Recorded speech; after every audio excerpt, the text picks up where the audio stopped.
Yeah, my pet peeve is the height of the bar for sure.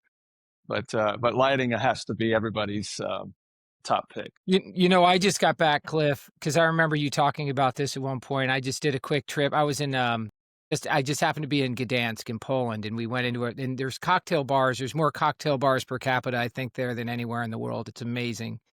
Huge recommendation.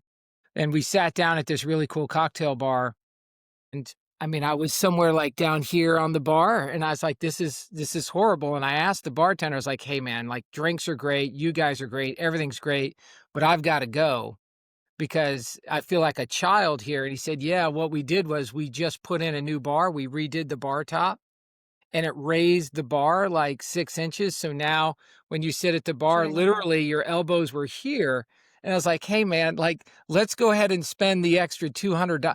I don't care what kind of bar stools they are. Like, I just need them to be, I can't feel like I'm in grade school. So I know that's also a pet peeve of yours. I was almost like, hey man, do I need to donate to the bar chair cause? I know that. How do you think about that? Height is bar height, cliffs, Dave. Like, absolutely. I feel like it starts from there. You enter and you see something is wrong. Why are these gigantic people standing in the bar? And suddenly you feel lower, and you also feel midgety. You somehow cannot, you don't feel like you can connect to the bartenders. You don't have eye to eye contact. I feel this is really basic body language.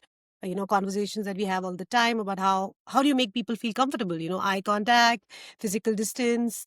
You know, all of that you bring to the bar with your connection is kind of missing the minute it's at somewhere mismatched height. And I think I've seen that a lot here as well in India, in Asia. A lot of bars make that massive mistake of bringing the bar height really high up. Usually it's because of plumbing reasons and something else architecturally. Of course, the person who's involved in the designing is never the bartender and never somebody who has ever worked in a bar. So they will always think about the most fanciest of lights and the most fanciest, whatever, most expensive leather couch, but they'll never think about why the height is wrong and why my bar is not working. So I definitely think that is, 100% one of the first things that we all, I feel, notice when we enter the bar. I mean, collectively, if I can say so. They never think about how to clean it as well. Oh yeah, yeah, yeah. And the other thing I would think that other than the bar height, what is bar height, and of course, then there's bar stool, and then the comfort of the bar stool is the number two thing that you had never thought about your own guest about how they're going to be sitting. Sometimes you're hanging with your feet hanging, you're like sitting with your feet hanging. And, after 10, 20 minutes, you're like literally your feet are finding something to hang on to. But, there's just one measly railing given. So it's literally like, what am I supposed to do with my feet? Somehow, of course, that part, which is usually pre-ordered furniture or somebody who's not experienced would give you furniture like that. So I think as somebody who's planning to design a bar, think about your guests' comfort foremost, and of course your bartender's comfort. I think it I think it's interesting how sensitive it is too, Meenakshi. Like, I just wrote down sound, sight, smell, touch, taste.